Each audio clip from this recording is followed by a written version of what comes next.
Hey guys, welcome back to the channel once again. So in this episode here, got a new piece of equipment for the shop. It's the Bob's E4 CNC. So we'll get it put together. And stay tuned to the end. You get my opinion about is CNC machines woodworking or is it not? So stay to the end. Appreciate it. All right guys, so inside this box here, just got it today. It's a new little piece of equipment for the shop. So what this is the Bob's E4 CNC machine. So it's all, now I didn't get the spoiler board for it. I'm gonna just go down and get the MDF myself, and make the spoiler board myself. But inside this box here, probably about 3 foot long, 1 foot by 1 foot. Supposed to be the whole CNC machine, so we'll open it up and see what we got in here.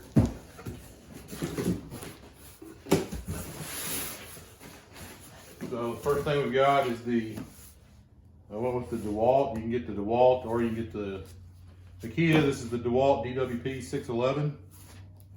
So that's the router for it.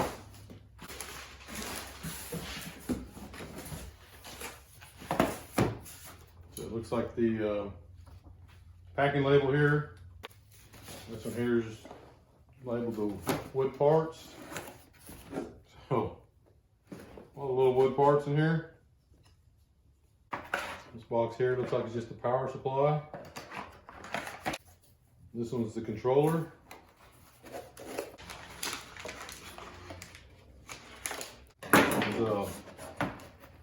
This one's your hardware.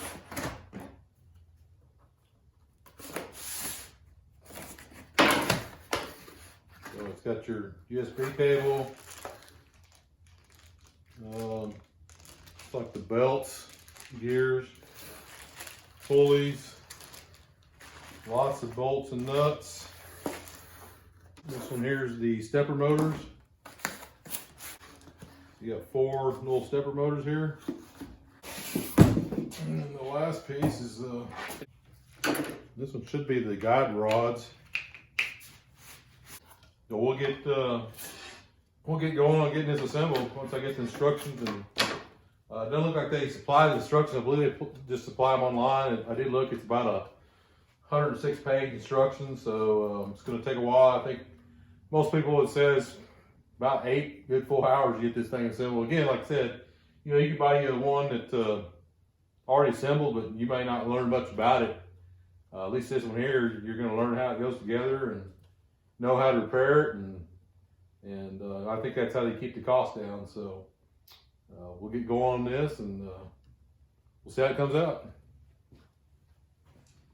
First step that they kind of recommend is that you protect the wood. I mean, this is just I think if they said it was 5-6 millimeter Baltic birch. I got all the first parts laid out here. We'll get started on assembling this. All right, we got the assembly mount all completed.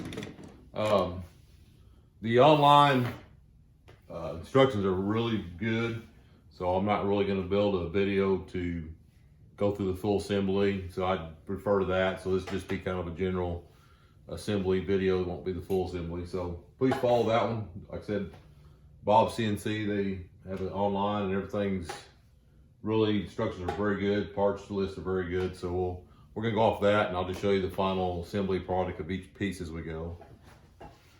All right, so we got the second part assembled. Quite a few screws and bolts. This is the Y carriage. So now it's asking us to lay this down and take the first part that we assembled and the Z carriage assembly and then set these two together. So, all right, so we'll keep going on this. And all right, so we got the Z and Y gantry all, or the Z and Y axis all together here. All right, so we got the top gantry all built, quite a bit to it. Took probably good 2, maybe almost 3 hours, quite a bit to this piece here. A lot of bolts, a lot of stepper motors. You have 1, 2, 3 stepper motors, power supply. And then here's the back side of it. Limit switches, all your wiring. I didn't put the controller on it yet. I'll do that at the very end. I didn't want to take a chance to knock it over. Yeah, quite a bit to that piece. So that's the gantry there. So we got one more piece to build. That's the bottom base, and then we'll hopefully be towards the end here pretty quick. All right, so we got the bottom base now assembled. So now it's time for the final assembly. We'll bring the gantry over and start installing that. Now with this one, I didn't get the spoiler board. I opted not to get it. I was just gonna build my own. So I'll have to go get some MDF for that. So we'll get the gantry on and keep going forward. So the way I'm making this is just at a 1/2 inch, and I'm gonna put some 1/2 inch on top with the T-slot in it. The way I'm marking the holes, the easiest way to do this is I just push it up flush, and then you can see the holes that you can see where the bolts go here. So I just marked it here, and I marked on the back side too, and then I'll draw a straight line between the two. And then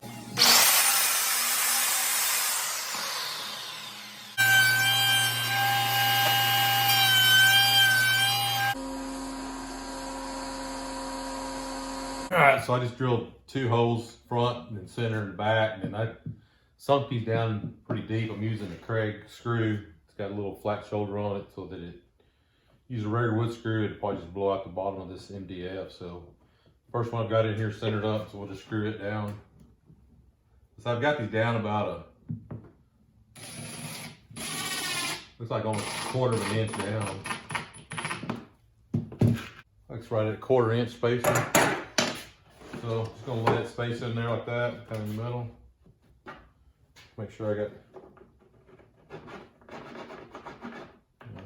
the CNC all built. It's gonna be the first click of the home CNC, so we'll see it move. So we're gonna see what happens. I'm gonna head home.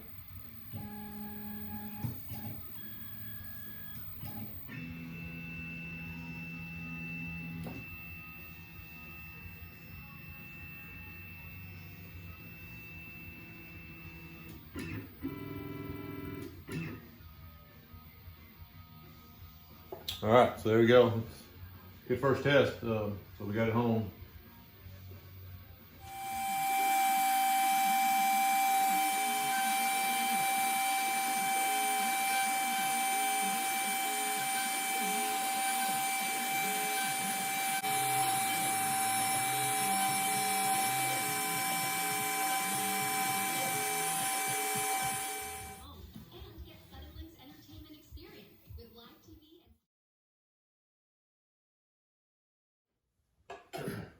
All right, guys, appreciate you watching the video. And so, CNC, is it woodworking or is it not?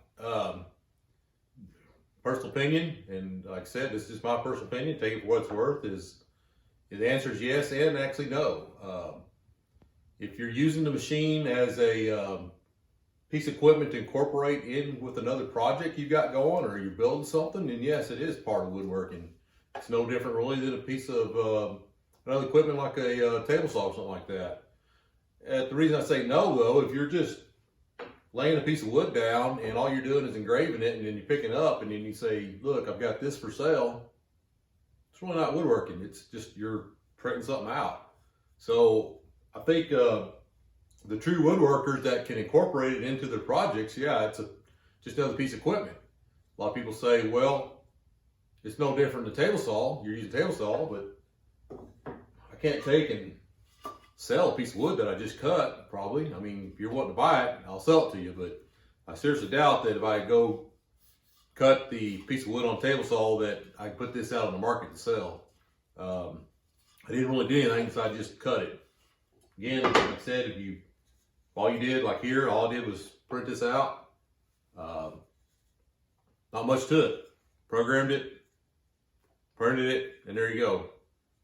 Not much to it, really. So anyway, that's my opinion. Like I said, if you can incorporate it like you saw on my cornhole boards, I incorporated it into my project. If you want to incorporate it to a jewelry box, something like that, great. But I think if you're just laying it down, printing it out, don't call yourself a woodworker. You're just really printing stuff out is all you're doing. You know, a true woodworker, you should be able to build anything from furniture to anything they asks you to build. You know, you should be able to know how to make rabbet joints, dados, spline joints, dowels, how to dowel stuff together, make 45s, miters, all the different kind of cuts for joining wood. And if your only capability is to cut a piece of wood square and lay it in the machine and cut it out, then I'm sorry, I just don't feel like that's woodworking. But again, incorporating this into your shop with other projects or something else you're making, then yeah, I think you are a true woodworker. So, all right, guys. So don't beat me up on that opinion, but it's just my 2 cents, and take it for what it's worth. So again, hope you keep watching. Watch some other projects I've done, and we appreciate it again. Thank you.